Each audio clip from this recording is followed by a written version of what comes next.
做一件好神奇嘅事，就係我以前我食3-4片薯片或者係一包餅乾都食唔到，或者係冇話一大杯泡麵、一細杯泡麵食2-3啖我都肯定會上火噶咯。但係以前我翻上海就喺高速上面食咗2日嘅泡麵都冇上火喎。呢個唔神奇嘅，我呢個問題早就研究好透徹㗎啦。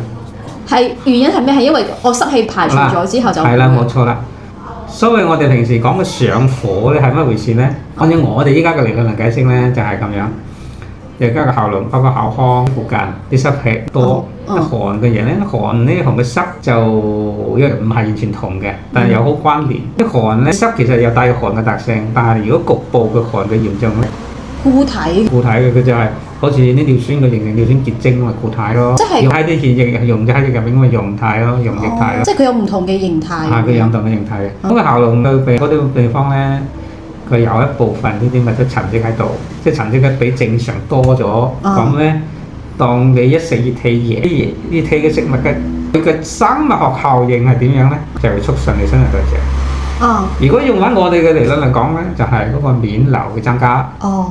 增加。面流增加，如果你嗰度嗰個頭先講嗰個有害物質沉積喺嗰個位置咧，佢嗰啲有害物質當喺面流流過嘅時候咧，佢係會消耗咗呢啲面流，會發熱嘅。咁樣㗎？咁你就覺得熱氣啦咁。係咯，就會喉嚨又會痛咯。咁我哋平常即係傳統嘅中醫會處理呢啲上火嘅點樣處理咧？降火咯。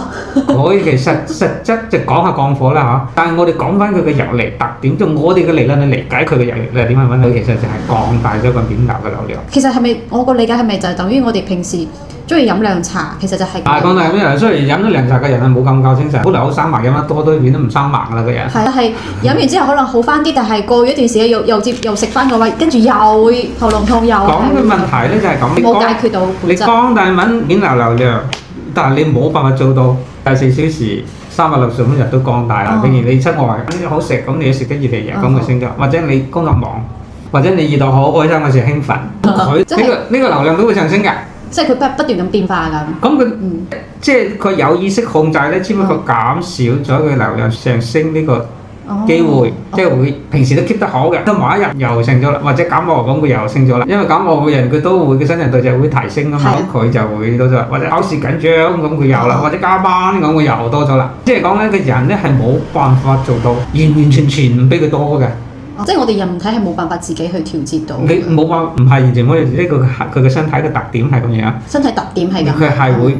即係人中係有激動嘅時候，有開心嘅時候，有負荷重嘅時候。咁你一到嗰個時候，但係如果你嗰個頭先講過同個鼻個咽喉嗰啲相關嘅地方，係呢啲油係咪得多？一到嗰啲流量增加嘅日子，佢嗰度就發熱啦，你就喉嚨痛，即係會上火啦。咁佢用清熱嘅方法就係降大咗個流量。咁我哋嘅治療方法唔同喺邊度咧？我哋唔會降流量嘅，我係會清咗嗰啲有害物質。係清咗佢嘅有害物質。咁你清咗之後，你諗下流量多都冇事啫。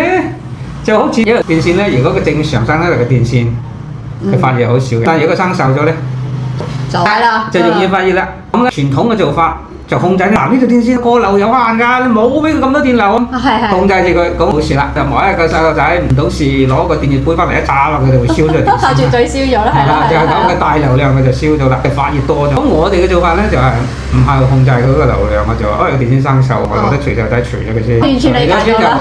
冇事啦。係咯。所以你覺得好神奇嗱？我呢個理論下就唔神奇啦，因為我哋好完整一個理論去解釋呢個現象。完全可以理解到。